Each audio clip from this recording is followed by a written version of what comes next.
Hello friends, आज हम UPPSC 2025 की टेस्ट 2 को डिस्कस करने जा रहे हैं। तो इसमें स्टार्ट करते हैं सबसे पहला क्वेश्चन के बारे में।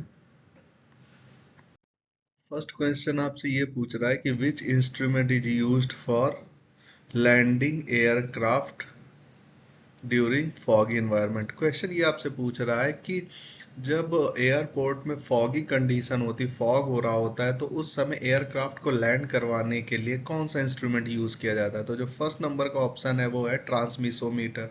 ठीक है, ये है ट्रांसमिसोमीटर। दूसरा है एल्टीमीटर, तीसरा है एनीमोमीटर, चौथा है पायरोमीटर। तो जो इसका ऑप्शन है, आंसर है, सॉरी, वो क्या है, ट्रांसमिसोमीटर है। ठीक है, ये क्या है, इसका आंसर है। ठीक है, बाकी जो एल्टीमीटर है इसका यूज होता है फॉर एलिवेशन मेजरमेंट के लिए।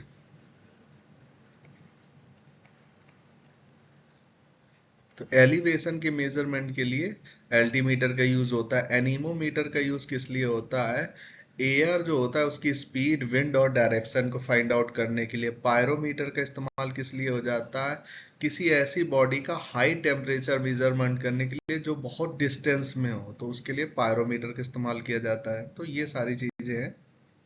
ठीक है, आगे देखते हैं।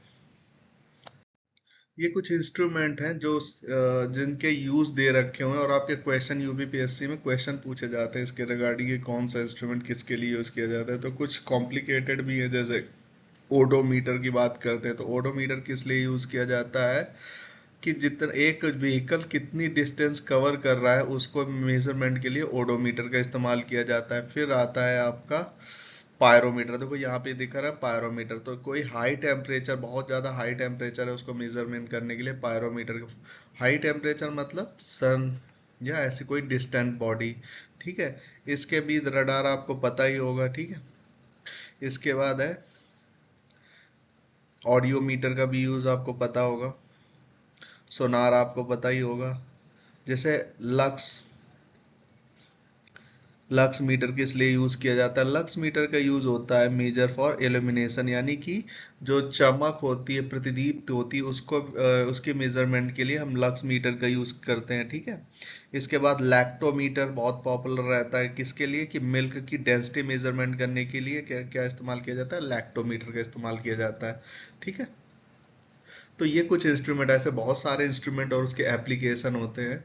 देखिए, ये जो टेस्ट सीरीज बनाई जा रही है, इसका पर्पज ये है कि हिंदी और इंग्लिश दोनों जो स्टूडेंट्स हैं उनको हेल्प मिल सके। तो मैंने जो कंटेंट बनाया है वो इंग्लिश मीडियम के पर्पज से जरूर बना है, लेकिन मेरा जो एक्सप्लेनेशन रहेगा, जो भी आपके वीडियोस बनेंगे, वो बाइलिंगुअल फॉर्मेट में बने रहेंगे ताकि दोनों को आसानी रह सके।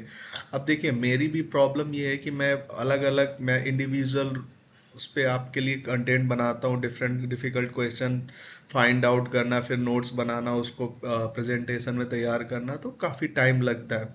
उस हिसाब से थोड़ा सा मेरे लिए पॉसिबल नहीं होगा कि मैं सबके लिए अलग अलग कंटेंट बना सकूं। लेकिन ये जरूर है कि मैं एक्सप्लेन जो होगा बाइलिंगुअल फॉर्मेट में करूंगा ताकि दोनों स्टूडेंट्स क्या कर सकें, इसको बेनिफिट ले सकें। चलिए आगे की स्लाइड पे चलते हैं।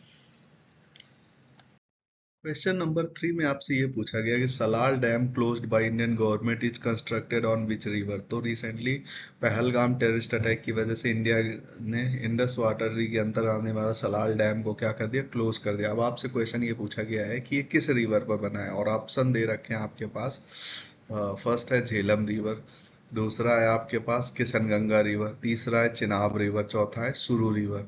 तो जो इसका आंसर है वो क्या है, इसका आंसर है चिनाब रिवर। तो सलाल डैम जो है वो किस रिवर बना है, वो बना है आपका चिनाब रिवर पे। ठीक है, आगे चलते हैं।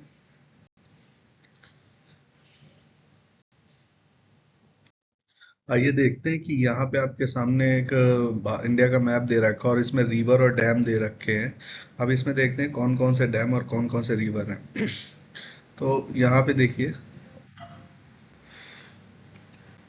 यहाँ पे आपको क्या दिखाई दे रहा है, सलाल प्रोजेक्ट। तो सलाल प्रोजेक्ट किस पे बना हुआ है, अभी हमने डिस्कस किया था कि ये किस पर है, चिनाब रिवर पर बना हुआ है, ठीक है। और यहाँ पे आपके चिनाब रिवर निकल रही है और इसी पर क्या डैम को रोका गया है, ठीक है। झेलम पर भी रोका गया है। फिर ये इंडस रिवर सिस्टम का पार्ट है, ठीक है। और ये सारी क्या इंडस, झेलम, चेनाब, रावी, सतलज, ये सारी क्या इंडस वाटर ट्रीटी के अंतर्गत आती हैं, ठीक है। फिर दूसरा बांध आपने देखा होगा, भाखड़ा नागल बांध।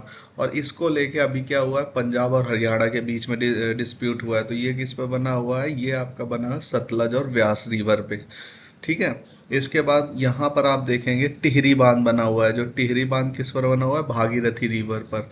इसके बाद कुछ इंपॉर्टेंट डैम यहाँ पे देख लेते हैं, जैसे कि ये डैम है नागार्जुन सागर, किस पर बना हुआ है, कृष्णा और तुंगभद्रा के कन्फ्लुएंस पे, यानी कि जहाँ पे ये मिलती हैं। एक्चुअली ये किस पर बना हुआ है, मेन कहा जाता है कि ये नागार्जुन सागर जो है वो बेसिकली कृष्णा रिवर पर बना हुआ है, ठीक है।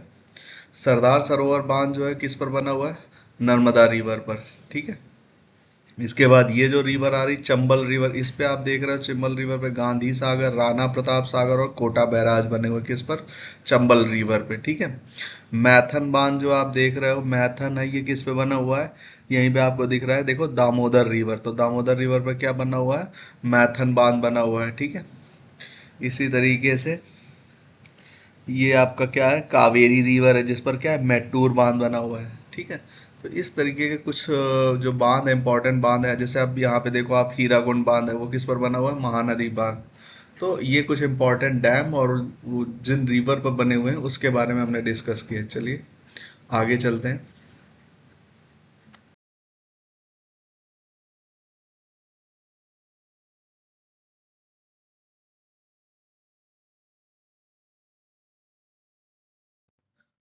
फ्रेंड्स, अब ये क्वेश्चन नंबर 8 में आपसे ये पूछा जा रहा है कि autonomous nerve system is controlled by which part of brain, मतलब ब्रेन के किस हिस्से द्वारा जो ऑटोनोमस नर्व सिस्टम यानी ये स्वायत्त तंत्रिका तंत्र है वो किसके द्वारा कंट्रोल किया जाता है। और ऑप्शन दे रखे हैं। फर्स्ट ऑप्शन आपका दे रखा है थैलमस, दूसरा ऑप्शन दिया है हाइपोथैलमस, तीसरा दिया हुआ है स्पाइनल कॉर्ड और चौथा दिया है मेडुला ऑब्लिगेटा।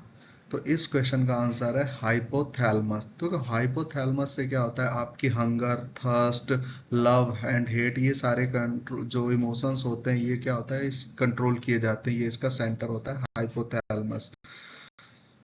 आगे की स्लाइड में देखते हैं, ये हाइपोथैलेमस के रिगार्डिंग दिया होगी कौन कौन से हार्मोन हाइपोथैलेमस के द्वारा प्रोड्यूस किए जाते हैं। तो उसमें आता है जीएनएच, जीएचआरएच, सीआरएच, टीआरएच और जीएनआरएच। और इसके बाद इनहेबिटरी हार्मोन्स होते हैं, सोमेस्टर्निन होता है, डोपामिन होता है।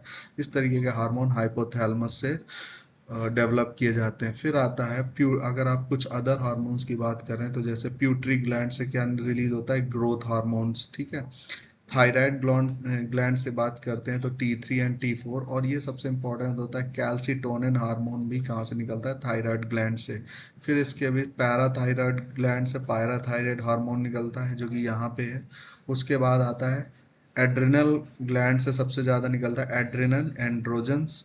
और उसके बाद कॉर्टिसोल, इस तरीके के हार्मोन्स एड्रिनल ग्लैंड से निकाले जाते हैं जो कि आपके लीवर और पैंक्रियाज के ऊपर सिचुएटेड होता है। फिर इसके बाद पैंक्रियाज की बात करें तो यहाँ से इंसुलिन और ग्लूकागोन और सोमेस्टोनिन कहाँ से निकल प्रोड्यूस होते हैं, पैंक्रियाज से। फिर ओवरीज और टेस्टोस्टेरोन मतलब टेस्ट से क्या निकलता है, एक से टेस्टोरोन और दूसरे से एस्ट्रोजन निकलता है। देखो हाइपोथैलेमस जो होता है फॉरवर्ड ब्रेन का हिस्सा होता है। फॉरवर्ड ब्रेन में दो हिस्से आते हैं, एक होता है आपका सेरिब्रम और दूसरा होता है डाईएंसेफेलॉन। डाईएंसेफेलॉन में दो ग्लैंड आती हैं, एक होता है आपका हाइपोथैलेमस और दूसरा होता है थैलेमस। तो थैलेमस का यूज इसलिए हो जाता है किसी भी ऑब्जेक्ट या किसी का उसका कितना वो कोल्ड है, कितना वार्म है, कितना हॉट है, इन सब के लिए किसका यूज होता है, थैलेमस का यूज होता है। याद रखिएगा कि जो थैलमस होता है इससे आपको ये पता चलता है कि कितना ये हॉट है कोई वस्तु है। जैसे आपने किसी को टच किया तो आपको पता चला कि कितना हॉट है, कितना कोल्ड है, ठीक है। या एनवायरनमेंट जो टेम्परेचर होता है उसको आइडेंटिफाई करने के लिए थैलमस ग्लैंड वर्क करती है। जबकि हाइपोथैलेमस का काम होता है आपके इस तरीके के चीज़ों को प्रोड्यूस करना, हार्मोन्स के, जैसे हंगरी है, थर्स्ट है, भूख है, प्यास है, ये सारी की सारी चीज़ें हमें हाइपोथैलेमस से पता चलती हैं। जैसे लव है, हेट है, these are the things which are produced by hypothalamus. Question number 9 में पूछा गया है कि which part of brain in human body is responsible for reflective actions. Reflective actions क्या होते हैं कि जो आप स्पॉन्टेनियस या उसी समय लिए जाए एक्शंस, मान लीजिए आप गिरने वाले और आपने कोई हैंडल पकड़ लिया, या कोई आपके पीस कोई सडन कोई ऑब्जेक्ट आ रहा है अपने हाथ से पकड़ लिया, तो इस तरीके के एक्शंस को रिफ्लेक्टिव एक्शंस कहा जाता है। ठीक है, तो रिफ्लेक्टिव एक्शंस के लिए ब्रेन का कौन सा हिस्सा रिस्पॉन्सिबल होता है? स्पाइनल कॉर्ड होता है। ठीक है, इसके बाद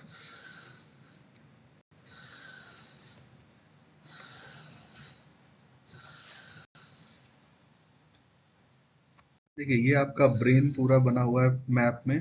अब इसमें आप देखेंगे कि डिफरेंट पार्ट हैं और वो अलग अलग चीज़ों के लिए जिम्मेदार होते हैं, लेकिन कुछ इंपॉर्टेंट पार्ट होते हैं, जैसे सेरिबेलम है, दूसरा हिप्पोकैम्पस है। ठीक है, उसके बाद आपका यहाँ पे प्यूटरी ग्लैंड है। ठीक है, यही में क्या होता है, आपका स्पाइनल कॉर्ड कनेक्टेड होती है। ठीक है, इसके बाद ये आपका हाइपोथैलेमस। हाइपोथैलेमस के बारे में हमने पहले डिस्कस किया था, तो इसका काम होता है, जैसे कि हाइपोथैलेमस क्या होता है, बॉडी टेम्परेचर, हंग्री, थर्स्ट, इस तरीके के इमोशंस को वो करना, इस तरीके के इमोशंस को, लव, हेट के लिए ये ग्लैंड जिम्मेदार होती है हाइपोथैलेमस। अब बात करते हैं सेरिबेलम की। बात करें तो सेरिबेलम में आप देखें कि जैसे बैलेंस है, कोऑर्डिनेशन है। ठीक है, उसके बाद फाइन मसल कंट्रोल है, ये सारी चीजें कहाँ से होती हैं? सेरिबेलम से होती हैं। ठीक है, इसके बाद और भी चीजें हैं जो ज्यादातर पूछी नहीं जाती, इसलिए मैं उनके बारे में डिस्कस नहीं करना चाह रहा, जैसे फ्रंटल लोब है, ऑक्सियल लोब है। ठीक है, पार्शियल लोब है, इस तरीके के लोब्स हैं। लेकिन जो इंपॉर्टेंट है, एक हाइपोथैलेमस है। याद रखिए कि इसमें पिक्चर में थोड़ा सा प्रॉब्लम, बॉडी टेम्परेचर जो है बेसिकली आपका क्या होता है कि उसके लिए आपको क्या होता है, ये भी क्या, हाइपोथैलेमस। याद रखना कि बॉडी टेम्परेचर को हाइपोथैलेमस वो करता है, जबकि थैलेमस क्या होता है, बाहरी ऑब्जेक्ट को, ठंडी गर्म को पहचानने के लिए थैलेमस यूज होता है। ठीक है, क्वेश्चन नंबर 10 में आपसे ये पूछा गया है कि किस विदेशी यात्री ने अपने विवरणों में सती प्रथा का उल्लेख किया है? आपके ऑप्शन है निकोलो कॉन्टी, फर्नाओ नोनिस, डोमिंगो पायस और दुआर्ते बारबोसा। तो इसका जो ऑप्शन है, इसका आंसर है वो है निकोलो कॉन्टी। अब निकोलो कॉन्टी के बारे में जान लेते हैं। निकोलो कॉन्टी 1420 एडी में विजयनगर साम्राज्य में आया। उस समय जो शासन काल चल रहा था वो किसका चल रहा था? देवराय वन का, यानी देवराय प्रथम का शासन काल में निकोलो कॉन्टी आया। वो एक इटली का व्यापारी था, खोजकर्ता था और लेखक था। ठीक है, देवराय प्रथम के शासन काल में इतालवी यात्री जो आया, उसने क्या किया, उसने ना केवल सती प्रथा का उल्लेख किया है, बल्कि उसने राज्य में जो विजयनगर साम्राज्य था उसमें दिवाली और नवरात्र के त्योहार मनाए जा रहे थे, उनका भी वर्णन किया है। उसके साथ साथ सती प्रथा के साथ साथ उसने बहुविवाह प्रथा का भी उल्लेख किया है। लास्ट क्वेश्चन ये है कि भारत ने जो स्वदेशी सुसाइडल ड्रोन का इस्तेमाल किया पाकिस्तान के अगेंस्ट में, उसका नाम क्या है? पहला ऑप्शन दे रखा है आपके पास, हरक्यूलिस, दूसरा है हेरॉप, तीसरा है स्काई स्ट्राइकर, चौथा है कामाकाजी। तो इसका आंसर है स्काई स्ट्राइकर। ठीक है, अब इसके बारे में बात करते हैं। ये जो स्काई स्ट्राइकर है, ये जो अल्फा कंपनी है उसने बनाया हुआ है, ये बैंगलोर बेस्ड कंपनी है जिसने इसराइल की एल्बिट सिस्टम के साथ मिलकर क्या बनाया, स्काई स्ट्राइकर ड्रोन्स का इस्तेमाल किया है। ये कामाकाजी ड्रोन ये सुसाइडल ड्रोन की तरह ही होते हैं, जो कि अपने कितना वारहेड, 10 kg का वारहेड कैरी कर सकते हैं। ठीक है, तो इसका इस्तेमाल इंडिया ने किया कि पाकिस्तान के अगेंस्ट में किया। वैसे इंडिया ने हेरॉप ड्रोन्स का भी इस्तेमाल किया है, लेकिन जो क्वेश्चन आपसे पूछा गया था वो ये पूछा गया था कि कौन सा इंडिजिनियस ड्रोन्स का इस्तेमाल हुआ है, that is sky striker drones. Right, तो that's all about test series 2। मैं आगे आपके लिए फिर से थर्ड टेस्ट सीरीज लेके आऊंगा एक दिन के अंदर। ठीक है, अगर आपके कोई फीडबैक है तो प्लीज़ शेयर करिए, लाइक्स करिए और सब्सक्राइब करिए। Thank you. हेलो फ्रेंड्स, कुछ एडिटिंग की वजह से क्वेश्चन नंबर्स को बोलने में कुछ एरर हुई है, और नेक्स्ट वीडियो से मैं कोशिश करूंगा कि और आपको बेस्ट वीडियो दूं। और मैं उम्मीद करता हूं कि आप इस वीडियो को पढ़ेंगे, समझेंगे, अपने लिए तैयारी में शामिल करेंगे, प्लस इन वीडियो के लिए आप लाइक और सब्सक्राइब भी करेंगे ताकि मैं और अच्छे से आपके लिए कंटेंट प्रोवाइड करा सकूं। Thank you.